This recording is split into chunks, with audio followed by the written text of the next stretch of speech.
વાત રાજકોટની કરીએ તો રાજકોટમાં સોફાના કારખાનામાં ભીષણ આગ ભભૂકી। આગની ઘટનામાં એક વ્યક્તિનું મોત થયું। ચેતન સિલડિયા નામના વ્યક્તિનું મોત નિપજ્યું છે। હુડકા ચોકડી પાસે આવેલા રામપાર્ક વિસ્તારમાં આગ લાગવાની ઘટના બની।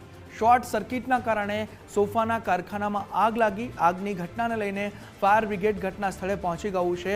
ખૂબ જ ભીષણ આગ, કેમ કે ધુમાડા સિવાય કશું જ દેખાઈ નથી રહ્યું। એકદમ ધુમ્મસભર્યું વાતાવરણ થઈ ગયું છે ત્યાં આસપાસનું, કારણ કે આગ એટલી ભીષણ હતી કે ધુમાડે જ ધુમાડો છે।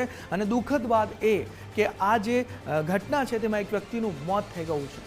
શોર્ટ સર્કિટના કારણે આ સોફાના કારખાનામાં આગ લાગી અને તે આગે ધીમે ધીમે વિકરાળ સ્વરૂપ ધારણ કર્યું અને એક વ્યક્તિ મોતને ભેટ્યો છે। ત્યારે સોફાના કારખાનાની આગ બુઝાવવા માટે ફાયર બ્રિગેડ પણ ઘટના સ્થળે પહોંચી ગયું છે। હુડકા ચોકડી પાસે જે રામપાર્ક વિસ્તાર આવેલો છે ત્યાં આ કારખાનું આવેલું છે અને ત્યાં આગની ઘટના બની છે એક સોફાના કારખાનામાં। તે કારખાનામાં સોફા હોવાથી આગ પ્રસરી હતી।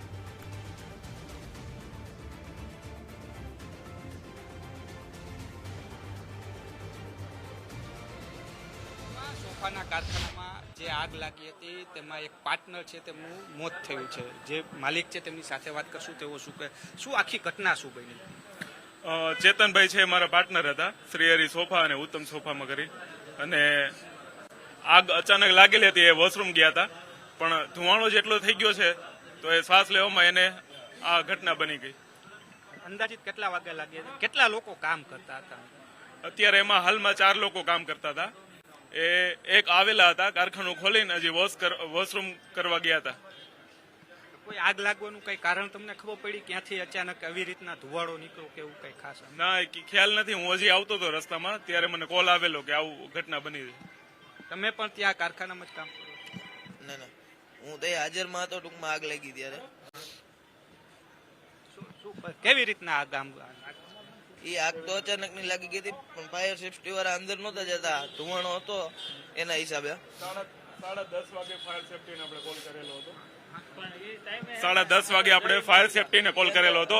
11:30 ત્રણ ગાડી આવેલી। એક ગાડી તો 2 મિનિટની અંદર પાણી એનું પૂરું થઈ ગયું। બીજી ગાડી લેટ થઈ, 10 મિનિટ જેટલી લેટ થઈ અને કોઈ અંદર જ નહોતા ગયા, અંદર જાતા જ નહોતા। આગ નહોતી છતાં કોઈ અંદર નહોતા જાય। અમે ખુદ અંદર જવા તૈયાર હતા। આ કેસ છે ને ફેલ ન થાત।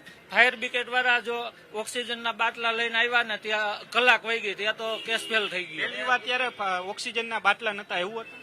આ નહોતા જ, પેલી ગાડી આવી ને તો નહોતા જ, એની આગળ હતું જ કીધું ગોદડું ઓઢીને અંદર જાવ તો એ લોકો ગયા નહીં, એના હિસાબે આ ધુમાડાના લીધે અંદર ને અંદર થઈ ગયું। એની પાસે ઓક્સિજનના બાટલા આવ્યા તો હવા કલાક વહી ગઈ હતી, ત્યાં અંદર ધુમાડાના લીધે આ વસ્તુ થઈ ગઈ।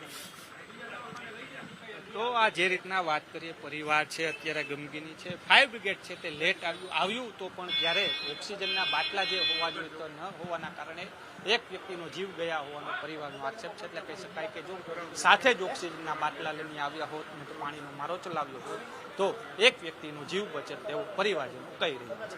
કેમેરા પર્સન અભય ત્રિવેદી સાથે રહીમ લાખાણી, ગુજરાત ફર્સ્ટ, રાજકોટ। હુડકા ચોકડી પાસે આવેલા રામપાર્ક વિસ્તારમાં આગ લાગવાની ઘટના બની છે। લોકો દ્વારા આક્ષેપો કરવામાં આવી રહ્યા છે કે ફાયર વિભાગ જે છે તે મોડું આવ્યું અને જે પહેલી ગાડી હતી તેનું પાણી તો 2 મિનિટમાં જ ખતમ થઈ ગયું અને ઓક્સિજનના બાટલા પણ ફાયર વિભાગ પાસે નહોતા। બીજી ગાડી આવી ત્યારે ઓક્સિજન પહોંચ્યું। લોકો દ્વારા તે જવાનોને કહેવામાં આવ્યું કે ગોદડું કે એવી કોઈ સાધન જોડે રાખીને અંદર પ્રવેશ કરવામાં આવે, પરંતુ છતાં પણ કોઈએ અંદર પ્રવેશ ન કર્યો અને ધુમાડાના કારણે ઓક્સિજન ન મળવાના કારણે તે વ્યક્તિનું મોત થઈ ગયું। 1 કલાક ત્યાં ગયા જ નહીં। શીખાવ છે ફાયર બ્રિગેડ, ત્યાંના ફાયર બ્રિગેડ ત્યાંના એ શીખાવ છે। 1 કલાક ત્યાં જ હોય ગયા। હું વગર ચોકડી થી અહીંયા કોઠારીયા ચોકડી હેવી ટ્રાફિકમાં પહોંચી ગયો। એ લોકો હુડકો ફાયર બ્રિગેડ એને વોકિંગ ડિસ્ટન્સ ખાલી 100 મીટર નો થાય તો એ લોકો કોઠારીયા ચોકડી પાસે ન પહોંચી ગયા। હું ગયો તી પછી 15 મિનિટ પછી એ લોકો આવ્યા। આ ઘોર બેદરકારી। આજુબાજુની પબ્લિક અંદર અડધે સુધી ગઈ, જવા ન દીધા, નકર તો બધું થઈ જાત, કમ્પ્લીટ બચી જાત। ફાયર બ્રિગેડ વાળા આગળ છે ને સુવિધા જ નથી। આ બધું લોલમ લોલ જ હાલે છે। ફાયર બ્રિગેડ વાળા એવા સાહેબ રખાય જ નહીં। ફાયર બ્રિગેડ વાળા આ કેસ છે ને ફેલ ન થાત અને કાંઈ નથી થયું। આ એમને મુંજાઈ ને એમને આ કેસ ફેલ થઈ ગયો। એટલે આ ફાયર બ્રિગેડ વાળાની બેદરકારી કહેવાય। એક પણ તમે સ્કીનમાં એક પણ જગ્યાએ લાજ નથી થઈ। ઓનલી ફોર ધુવાણાના હિસાબે આ બધું થયું છે। ફાયર બ્રિગેડ વાળા 1 કલાક ત્યાં ઉભા રહ્યા, એની પાસે તો બધું હતું તોય ન ગયા અંદર। અને ટાઈમે એની ગાડીમાં પાણી પૂરું થઈ જાય છે। ટાઈમે એક્ઝેક્ટ 2 મિનિટ તેને સ્ટાર્ટ કર્યું ત્યાં તો અડધી કલાક થઈ જાય તો ત્યાં તો અંદર માણા પતિ નો જાય। ગોદડું પડ્યું હતું ભીનું ગોદડું પહેરીને અંદર ઈ નો જાય કે કીધું અમે જાય અમને નો જવા દીધા. બહુ રિક્વેસ્ટ કરી, પગે પડ્યા તો એને કઈ કર્યું જ નહીં. અંદર ગયા જ નહીં. અમે છતાં ગોદડું અમે ભીનું કરીને અંદર જવાની ટ્રાય કરી પણ એ લોકોએ જવા જ ન દીધા. અને પોતે નહોતા જતા. અને પેલી વસ્તુ જે હારે લઈને નહોતા આવ્યા અંદર ક્યાંથી પડી જાય ઈ લોકો, તો એ બધું એને હારે લઈને આવવું પડે સેફટીમાં.